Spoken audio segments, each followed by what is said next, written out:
I met my next guest for the first time in his office. Years ago, I was the PR and marketing guy for the City of Farmington Department of Parks, Recreation, and Cultural Affairs, and I was on a mission.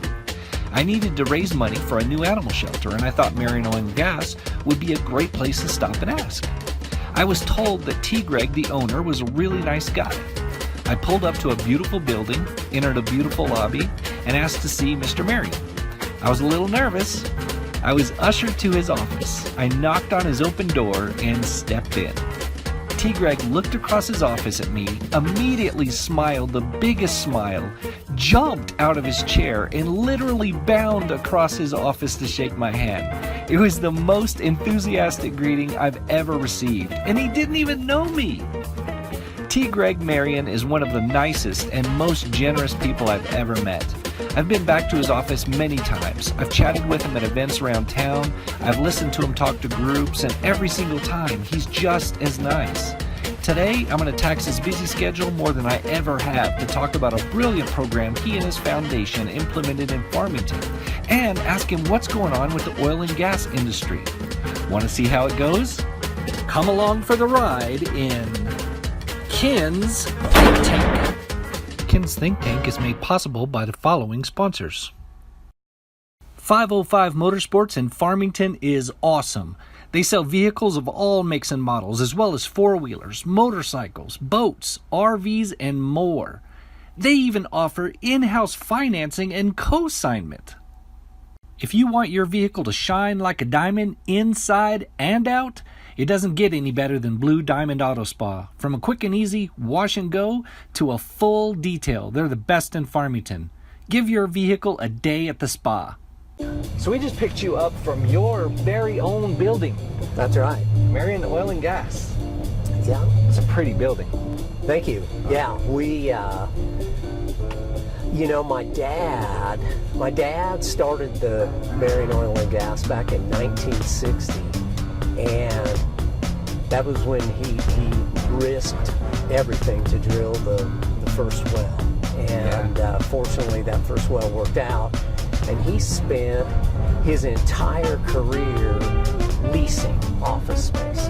A few years after he drilled that first well, he was actually at the time leasing office space out of that little building that is now Farmington Tire at Apache and Municipal. And another gentleman was in that same building leasing office space, and his name was Bob Bayless. And my dad, J. Greg, and Bob shared the same secretary while they were utilizing that office space, and they became friends and ended up partnering. And from the mid-'60s to the early '80s, they were partners, and the operating entity was known as Merrion and Bayless, and they drilled a bunch of wells and acquired a bunch of oil and gas properties during that time. Okay. And anyway, that was the beginnings of what is now Merrion Oil and Gas. Yeah.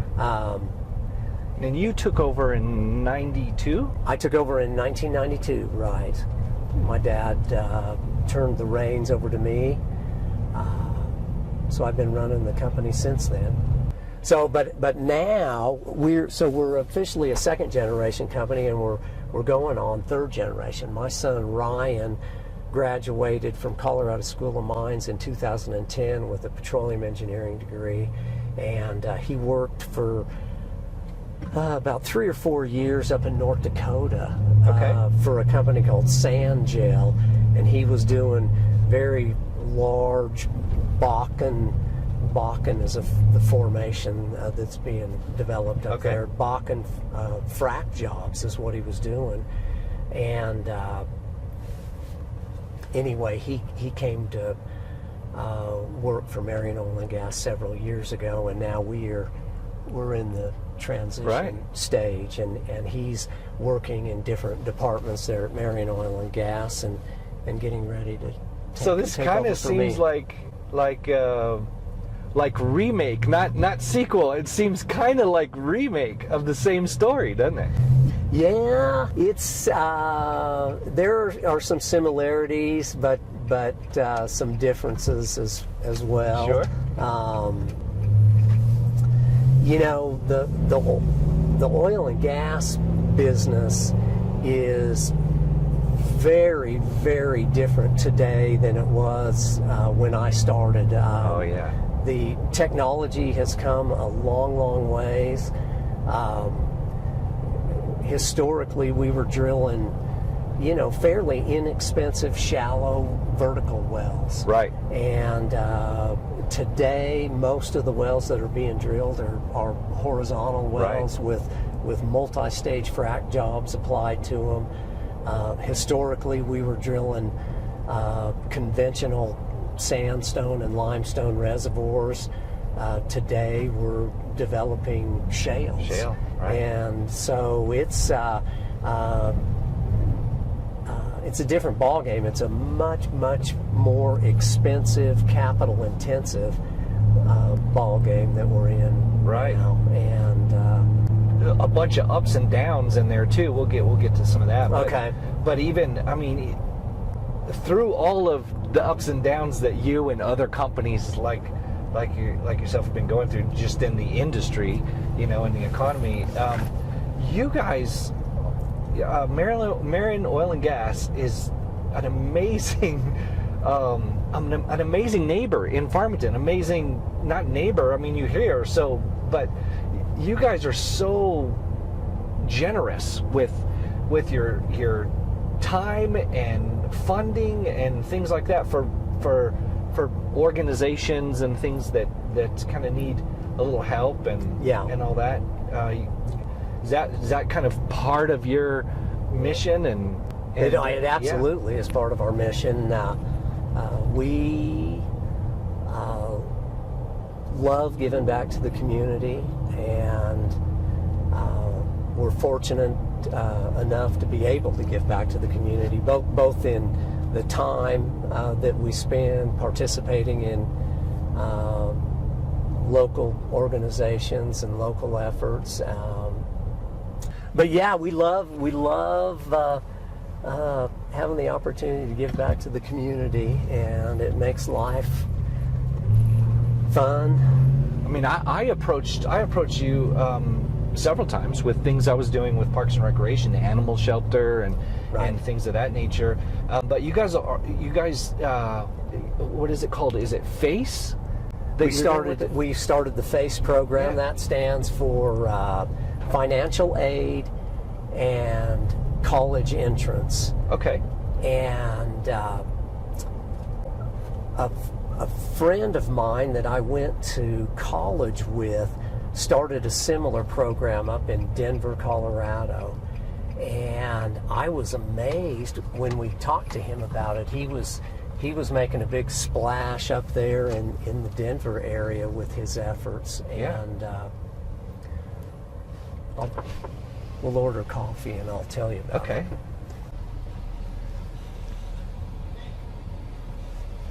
Yeah, that's really cute. Good morning. Morning. Hi, how are you? Doing great. How are you guys? Good. What would you like? I'm going to do a 16-ounce latte with 2 pumps of caramel. Okay. Would you like that hot or iced? Hot. Hot. 16-ounce caramel latte with 2 pumps And mocha. and a mocha. Yeah, no whipped cream in case you put that on there. Okay. Yeah, no whipped cream for me either. All right. Thanks. All right. Thank you All guys right. so much for coming. All right. See you later. All right. See you later. Okay. Okay, so the FACE program. So the FACE program, my friend up in Denver started a similar program. When I met with him, he talked about how good of a job they were doing in getting more graduating seniors to go on to college. Right. And how they were able to provide them with all kinds of scholarship money. Okay. And so I said, well, what's the secret? What's the secret sauce that you're using? And he said, the secret sauce is to get an advisor in each high school that does nothing but work with the students on their college applications and scholarship applications. Okay. And I said, well, wait a minute. I think we already have like counselors or advisors at the high schools that do that. And he said, no. That's all they can do. That's all they can do. And so we looked into it, and sure enough, there were advisors at the high schools that did that, but most of their time was pulled away doing all of the other stuff that they're required to do. And so we decided to do that, and so we agreed to fund putting advisors at both Farmington High School and Piedra Vista for at least 5 years, and to give it a try. And it was amazing. The very first year that we had advisors in each of the 2 high schools, the amount of scholarship money that they were able to raise for the students went from, the previous year where they had helped the students raise, maybe $1 million or $2 million in scholarships to, the first year they raised maybe $8 or $10 million. Wow. And so what we found was there's lots of money available to help students go on to get a college degree. Right. But you need the ability to work through the system and all the paperwork and all that stuff and make it happen. And that's what those advisors do. Okay. And we saw a significant increase in the number of students that actually went on post-high school to pursue a college education as well. And again, applying there to college is a complicated process. It kind of is, And if you come from a family whose parents never went to college, they haven't been through that process, and they don't know how to direct their kids to do that. And so that's what the program's all about. And those FACE advisors are what make it happen. And they are the ones that year after year have been able to get more and more students going to college and getting the financial aid that they need to make it happen. So that's kind of amazing. I mean, a lot of people kind of fund scholarships and things like that, and so which is helpful. So you can fund a scholarship. Yes. Or you can pay the salaries of some experts that will help you get many more scholarships. That's exactly right. I'm glad you picked up on that. That is what's called leverage. And that's what we often look for when we make gifts out of our foundation. We try to figure out ways to leverage our donation. Right. And there's lots of ways to do that. There's matches and this and that and the other thing. But in this particular case, you're right. It was the money for scholarships is already available. We needed the FACE advisors to help the students access that money. And that is brilliant. Yeah, it turned out to be wildly successful, and now we are in a transition phase. So we funded the FACE program, and we continue to fund it. but slowly but surely we are turning that program over to the schools, and they're going to supply more and more of the funding to keep those advisors in place. Oh, that's awesome. So anyway, that was one of the more interesting and successful things we've been able to participate in. On community, okay. This is a complicated place that we live in, especially nowadays. It has become complicated because this town grew up on oil and gas, right? And not just oil and gas, but that was the major driver, is oil and gas. And then, of course, you toss in coal and that kind of thing. So basically, extractive industries is what's kind of our deal here. And that generates, or when it's peaking, generates a ton of tax revenue and that kind of thing. So that is kind of how this city has grown, and then support services and all kinds of things have grown up around it in order to support that. And I think to the point now to where those things have kind of overgrown just supporting oil and gas. Now we're supporting kind of a retail industry and a service industry, a retail need and a service need and that kind of thing for an entire region.